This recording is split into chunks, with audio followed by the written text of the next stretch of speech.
नमस्कार दोस्तों, स्वागत है आप सभी का डेट पॉसिबल के द करंट अफेयर शो में। आज के शो में हम बात करेंगे दिसंबर 4 के करंट अफेयर के बारे में, जो कि exam point of view important है, खासकर सुपर टेट के हिसाब से। तो ये आपका जो बैच चलाया जा रहा है ये सुपर टेट के लिए है। सुपर टेट को ध्यान में रख के चलाया जा रहा है कि सुपर टेट में 30 नंबर का करंट अफेयर आता है, किस प्रकार से आप उसमें मैक्सिमम नंबर स्कोर कर सकें। तो चलिए देखते हैं कौन कौन से करंट अफेयर इंपॉर्टेंट है 4 दिसंबर के लिए। तो आज हम देखेंगे सबसे पहले देश भर में डॉक्टर राजेंद्र प्रसाद जी की जयंती मनाई गई। इसके बाद भारतीय नौसेना दिवस 4 दिसंबर, फिर राष्ट्रीय प्राकृतिक चिकित्सा संस्थान। इसके बाद हम देखेंगे हाल ही में बीएसई में नगर निगम लखनऊ ने नगर निगम बॉन्ड जारी किए हैं। इसके बाद हम देखेंगे रणजीत सिंह डिसले को वैश्विक शिक्षक पुरस्कार दिया गया है 2020 के लिए। इसके बाद हम डिस्कस करेंगे अंतिम state of the global climate report 2020। फिर हम डिस्कस करेंगे ग्लोबल करप्शन बैरोमीटर एशिया, जिसको ट्रांसपेरेंसी इंटरनेशनल ने जारी किया है। इसके बाद हम देखेंगे एक असुरक्षित कछुआ असम में बचाया गया, तो देखेंगे किस प्रजाति का कछुआ था, किस तरीके से एग्जाम पॉइंट ऑफ व्यू से इंपॉर्टेंट है। अंत में हम रोज के लिए देखेंगे one liner of the day. तो चलिए शुरू करते हैं। सबसे पहली खबर, डॉक्टर राजेंद्र प्रसाद जी की जयंती मनाई गई। किसकी जयंती मनाएगी? डॉक्टर राजेंद्र प्रसाद जी की। कौन सी जयंती मनाएगी? 136वीं 136 जयंती मनाई गई। तो डॉक्टर राजेंद्र प्रसाद जी के बारे में आप कुछ बातें जानते हैं कि वो भारत के पहले राष्ट्रपति थे। इसके अलावा कुछ अन्य बातें हम यहाँ देखेंगे। तो इनका जन्म कब हुआ था? इनका जन्म हुआ था 3 दिसंबर वर्ष 1884 को। कहाँ हुआ था? बिहार के जरदई गांव में हुआ था। तो आप करंट कमेंट बॉक्स में या मेंशन करेंगे जरदई गांव बिहार के किस जिले में पड़ता है। ठीक है। कुछ और बातें इनके बारे में कि उन्होंने वर्ष 1911 में कांग्रेस ज्वाइन करी थी। इसके बाद उन्होंने किस चीज की स्थापना करी? उन्होंने बिहारी छात्र सम्मेलन की स्थापना करी। और कुछ और इंपॉर्टेंट फैक्ट्स इनके बारे में, वह संविधान सभा के स्थायी अध्यक्ष थे। और वर्ष 1946 में जो अंतरिम सरकार गठित हुई थी, उस सरकार में वह भारत के खाद्य और कृषि मंत्री थे। ठीक है। और भारत के राष्ट्रपति कब से कब तक रहे? वह 12 वर्षों तक भारत के राष्ट्रपति रहे, वर्ष 1950 से 1962 तक। और वह 28 फरवरी 1963 को पटना के सदाकत आश्रम में आपका निधन हुआ। तो कुछ इंपॉर्टेंट बातें हैं जो मेंशन है यहाँ पे, आप स्क्रीनशॉट ले लीजिए, अन्यथा टेलीग्राम लिंक डिस्क्रिप्शन बॉक्स में दे दिया जाएगा, आप टेलीग्राम से इसकी पीडीएफ डाउनलोड कर सकते हैं। चलिए अगली खबर देखते हैं। 4 दिसंबर को भारतीय नौसेना दिवस मनाया गया। तो हमें इस बात का ख्याल रखना है अगर एग्जाम में आता है कि भारतीय नौसेना दिवस कब मनाया जाता है। तो भारतीय नौसेना दिवस हर वर्ष 4 दिसंबर को मनाया जाता है। या क्यों मनाया जाता है? वर्ष 1971 में भारत पाकिस्तान युद्ध के दौरान भारतीय नौसेना ने एक ऑपरेशन ट्राइडेंट चलाया था। किसके विरुद्ध चलाया था? पाकिस्तान के विरुद्ध। तो उस ऑपरेशन ट्राइडेंट की याद में ही हर वर्ष मनाया जाता है। ठीक है। तो वर्ष 1971 में युद्ध हुआ था भारत पाक का। अगले वर्ष वर्ष 2021 को उस युद्ध के 50 वर्ष पूरे हो जाएंगे। इसलिए सरकार ने फैसला लिया है कि वर्ष 2021 को स्वर्णिम विजय वर्ष, क्योंकि 50 वर्ष को गोल्डन जुबली बोलते हैं, इसीलिए स्वर्णिम विजय वर्ष के रूप में इसको मनाने को फैसला लिया गया है। ठीक है। ये देखिए मैंने यहाँ मेंशन भी किया है, 71 में भारतीय नौसेना के ऑपरेशन ट्राइडेंट की याद में मनाया जाता है ना। ठीक। इसके अलावा 2021 को स्वर्णिम वर्ष मनाने का फैसला लिया गया है। अब ऑपरेशन ट्राइडेंट के बारे में कुछ और बातें कि भारत पाक युद्ध के दौरान कराची पर क्या हुआ था? भारतीय नौसेना द्वारा शुरू किया ऑपरेशन था। ठीक है। इस ऑपरेशन में क्या था? इस ऑपरेशन में उसने एंटीशिप मिसाइलों का इस्तेमाल किया था। भारतीय नौसेना के बारे में कुछ बातें, तो भारतीय सशस्त्र बलों की एक नौसेना शाखा है। वर्तमान में एडमिरल करमवीर सिंह इसके 24वें नौसेना प्रमुख हैं। ठीक है। ये चीजें एग्जाम पॉइंट ऑफ व्यू से इंपॉर्टेंट थी। चलिए आगे बढ़ते हैं, देखते हैं क्या इंपॉर्टेंट है अगली खबर। तो अगली हमारी खबर है राष्ट्रीय प्राकृतिक चिकित्सा संस्थान के बारे में। तो हाल ही में चर्चा में क्यों रही ये चीज? हाल ही में राष्ट्रीय प्राकृतिक चिकित्सा संस्थान के पुणे में एक नया परिसर बनाया जा रहा है। ठीक है। तो उस परिसर का क्या नाम दिया जा रहा है? उस परिसर का नाम दिया जा रहा है निसर्ग ग्राम। तो एग्जाम पॉइंट ऑफ व्यू से क्या इंपॉर्टेंट हुआ कि एग्जाम में आपसे पूछ सकता है कि हाल ही में निसर्ग ग्राम की स्थापना निम्नलिखित में से किस जगह पे की गई या कहाँ की गई। तो आपको ध्यान रखना है इसकी स्थापना की गई राष्ट्रीय प्राकृतिक चिकित्सा संस्थान पुणे में। ठीक है। तो यहाँ पे क्या होता है? यहाँ पे नेचुरोपैथी में लोगों को डिग्री दी जाती है, स्नातक, प्रस्नातक और रिसर्च डॉक्टरेट की भी डिग्री दी जाती है। नेचुरोपैथी क्या होती है? नेचुरोपैथी एक प्राकृतिक चिकित्सा है जो स्व चिकित्सा मतलब सेल्फ हीलिंग में विश्वास रखता है। ठीक है।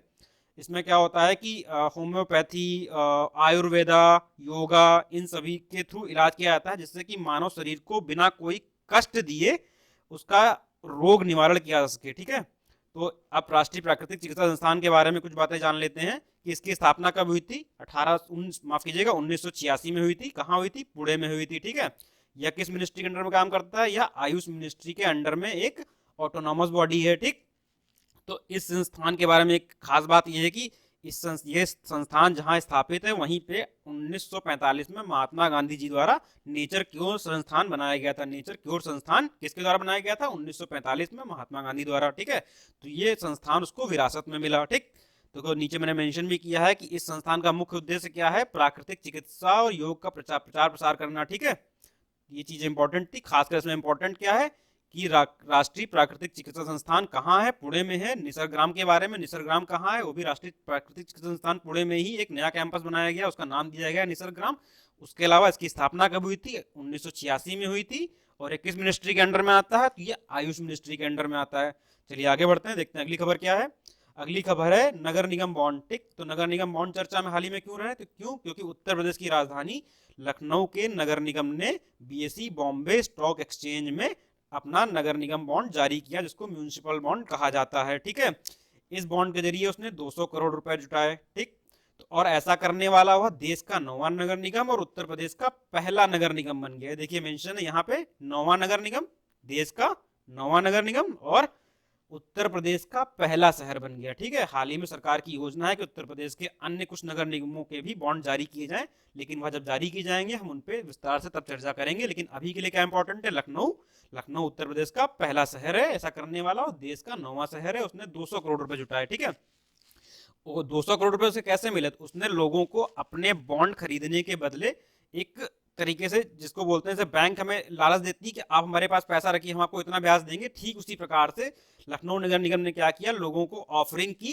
कितनी? 10 वर्षों के लिए 8.5% कूपन पर, कि आप जो राशि, जिस राशि का इस्तेमाल उनके बॉन्ड खरीदने के लिए करेंगे, आपको उस राशि का 8.5% की ब्याज की दर से 10 वर्ष बाद रिटर्न दिया जाएगा। जो ये पैसा 200 करोड़ रुपए इकट्ठा हुआ, इसका इस्तेमाल कहाँ होगा? इसका इस्तेमाल लखनऊ शहर के सड़क, पानी, आवास आदि की उच्च व्यवस्था के लिए किया जाएगा। तो नगर निगम बॉन्ड के बारे में कुछ और बातें। यहाँ नगर निगम बॉन्ड क्यों किया जाता है? तो आपको बताया मैंने, ऋण साधन है, मतलब हम आप दूसरे से पैसा ले रहे हैं और उसे तुरंत नहीं लौटाएंगे, उसे कुछ वर्षों बाद एक पर्टिकुलर रेट ऑफ इंटरेस्ट पे लौटाएंगे। ठीक है, तो इसका इस्तेमाल कहाँ होता है? उस क्षेत्र की विकास परियोजनाओं का सुदृढ़ीकरण करने के लिए लिया जाता है। ठीक है, इसके अलावा इस बॉन्ड को मैनेज कौन करता है? तो इस बॉन्ड को मैनेज करता है सेबी। ठीक है, चलिए आगे देखते हैं अगली खबर। रंजीत सिंह डिसले को वैश्विक शिक्षक पुरस्कार 2020 दिया गया। ठीक है, तो रंजीत सिंह डिसले ये कहाँ के निवासी हैं? ये सोलापुर महाराष्ट्र के निवासी हैं। इनको क्या दिया गया? वैश्विक शिक्षक पुरस्कार 2020 दिया गया और इसके एवज में इन्हें $1 मिलियन की राशि दी जाएगी, पुरस्कार राशि। ठीक है, इन्हें ये पुरस्कार क्यों दिया गया? इन्होंने लड़कियों की शिक्षा के लिए काफी अच्छे उत्कृष्ट कदम उठाए थे, इस कारण से इन्हें दिया गया। ठीक है, ये पुरस्कार। तो इन्होंने, देखिए मैंने मेंशन किया है कि भारत में लड़कियों की शिक्षा और क्विक रिस्पांस कोडित पाठ्य पुस्तक क्रांति को बढ़ावा देने के लिए योगदान के लिए रंजीत सिंह डिसले को पुरस्कार दिया गया। तो लड़कियों की शिक्षा के लिए उन्होंने अच्छे काम किए। तो उसके अलावा जो QR कोड वाली किताबें होती हैं उनको बढ़ावा देने के लिए। ठीक है, और उनका जो एक फैक्ट है कि उनका स्कूल QR कोड लागू करने वाला महाराष्ट्र का पहला स्कूल बन गया। ठीक, और एक खास बात, उन्होंने अपना एक अच्छा जेस्चर दिखाते हुए, भारतीयता दिखाते हुए अपनी पुरस्कार राशि का 50% अपने साथी फाइनलिस्ट के साझा किया। दिखाता है कितने हम्बल व्यक्ति हैं। ठीक है, अब कुछ बातें इसके बारे में, वैश्विक शिक्षक पुरस्कार के बारे में। तो इसकी स्थापना कब हुई थी? 2014 में। 2014 से पुरस्कार दिया जा रहा है, किसके द्वारा? वर्की फाउंडेशन के द्वारा। ठीक है, तो वर्की फाउंडेशन की स्थापना किसने करी? सनी वर्की। ठीक, तो कुछ इंपॉर्टेंट बातें इसमें। किसने जीता है पुरस्कार? तो रंजीत सिंह डिसले ने पुरस्कार जीता। वह सोलापुर महाराष्ट्र के निवासी हैं। क्यों जीता? कि लड़कियों की शिक्षा और QR कोड कोडित पाठ्यक्रम पुस्तक को बढ़ावा देने के लिए इन्होंने कार्य किया। उसके अलावा इन्होंने कितना पुरस्कार जीता? 1 मिलियन जीता। और ये जो पुरस्कार दिया जाता है किसके द्वारा दिया जाता है? तो ये वर्की फाउंडेशन के द्वारा दिया जाता है। यह मेन फैक्ट्स थे इस पूरी खबर के। चलिए आगे बढ़ते हैं अगली खबर की तरफ, देखते हैं। अब अगली खबर क्या है हमारी? अंतिम state of the global climate report जारी। ठीक है, किसने जारी किया रिपोर्ट? WMO ने। ठीक, विश्व मौसम संगठन। ठीक, ये एक संयुक्त राष्ट्र की स्पेशलाइज बॉडी है। ठीक, इन्होंने क्या जारी किया? State of the global climate report जारी किया। ठीक, इस रिपोर्ट में इन्होंने क्या बताया है कि वर्ष 2020 जो है वह विश्व के इतिहास के सबसे 3 गर्म वर्षों में से एक हो सकता है। अभी तक का जो डाटा इकट्ठा हुआ है उस डाटा के अनुसार इन्होंने बताया कि वर्ष 2020 अब तक के, जब से जो है टेम्परेचर रिकॉर्ड किया जा रहा है, कब से रिकॉर्ड किया जा रहा है? 1850 से, तब से अब तक का सबसे गर्म वर्ष हो सकता है। 3 गर्म वर्षों में से एक हो सकता है। उसके अलावा इन्होंने एक और फैक्ट बताया कि 2015 से 2020 6 वर्ष, यह 6 वर्ष दुनिया के इतिहास के अब तक के सबसे गर्म 6 वर्ष हो सकते हैं। ठीक है, तो ये काफी चिंताजनक बात है पर्यावरण की दृष्टि से। ग्लोबल वार्मिंग इसके लिए खासकर जिम्मेदार है। इसके अलावा जो मानवीय क्रियाएं हैं अलग अलग, वो भी इसके लिए जिम्मेदार हैं। तो इसके लिए सुदृढ़ कदम और जरूरी कदम जल्दी से जल्दी उठाए जाने की जरूरत है, जिससे कि इस चीज को रोका जा सके। यहाँ के जो महासचिव हैं WMO के, पेट्री तलास, इन्होंने कहा कि जो औसत वैश्विक तापमान है वो पूर्व औद्योगिक स्तर के 1.2 डिग्री सेल्सियस अधिक होने की संभावना है वर्तमान में। तो यह काफी ज्यादा है। 1 डिग्री ही बढ़ जाने पर चिंता व्यक्त की गई थी पेरिस सम्मेलन में 2016 में, यहाँ तो 1.2 डिग्री बढ़ा हुआ है। तो इसका मतलब है काफी हालात चिंताजनक है।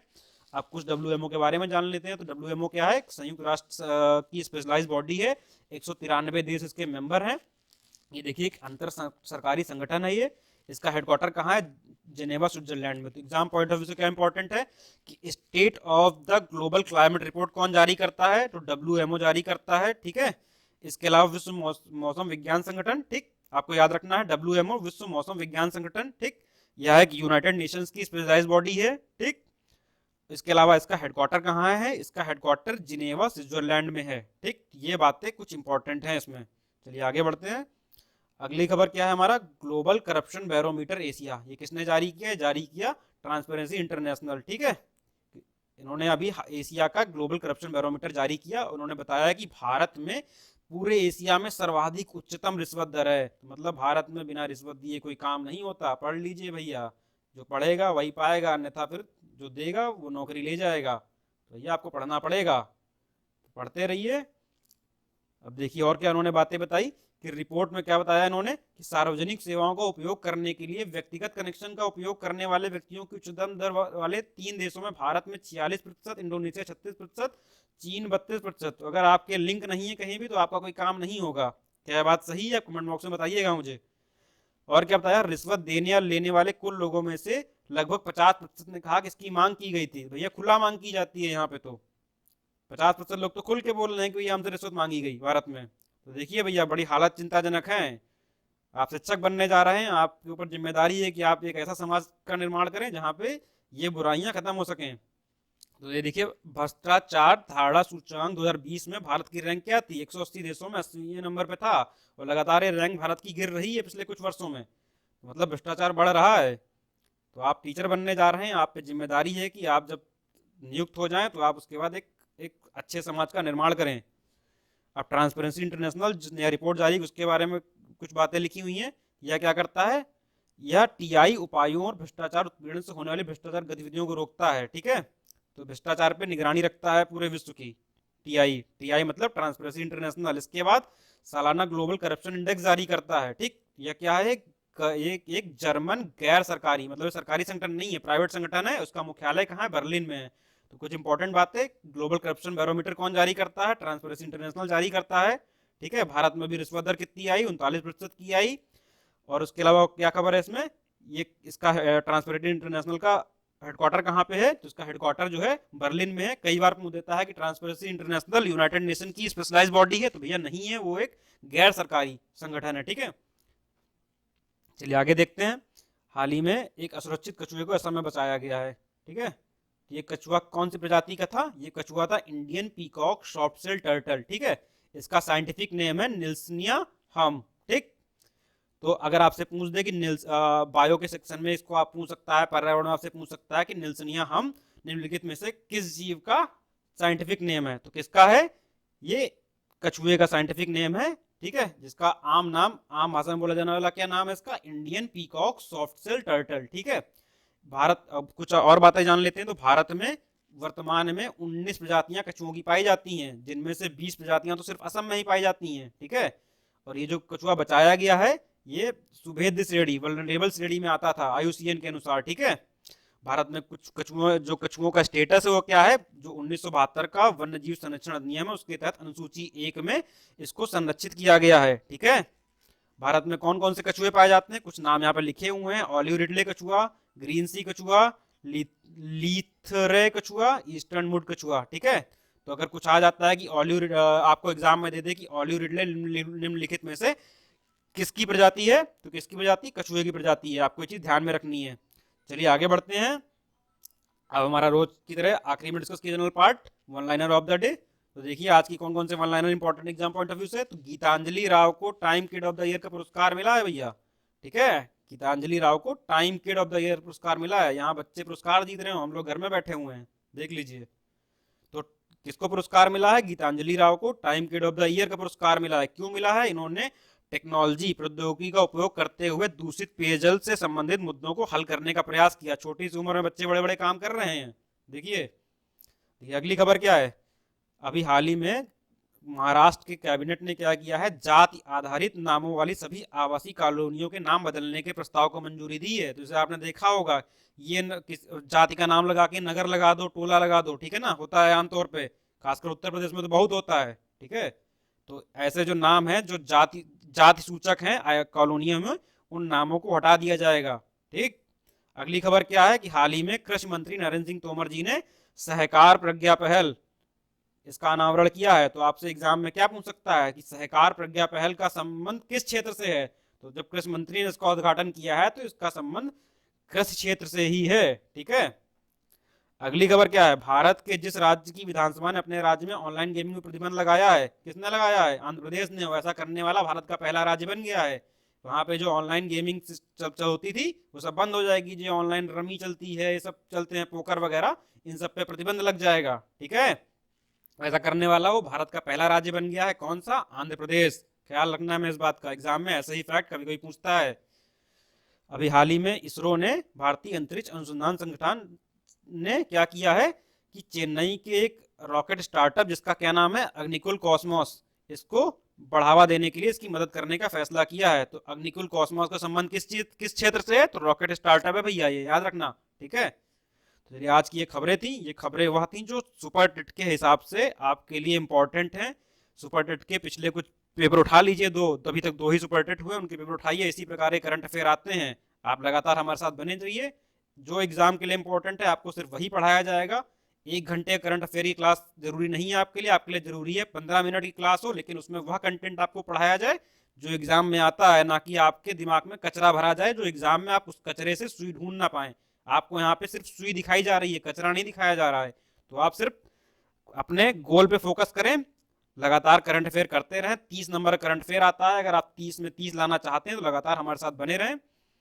अगर आपको ये करंट अफेयर अच्छे लगे हों तो हमारे चैनल को लाइक करें, इस वीडियो को शेयर करें, सब्सक्राइब करें, बेल आइकन दबाएं, जिससे कि आपको यथा समय ये करंट अफेयर और भविष्य में आने वाली अन्य कक्षाएं भी आपको मिलती रहें। धन्यवाद।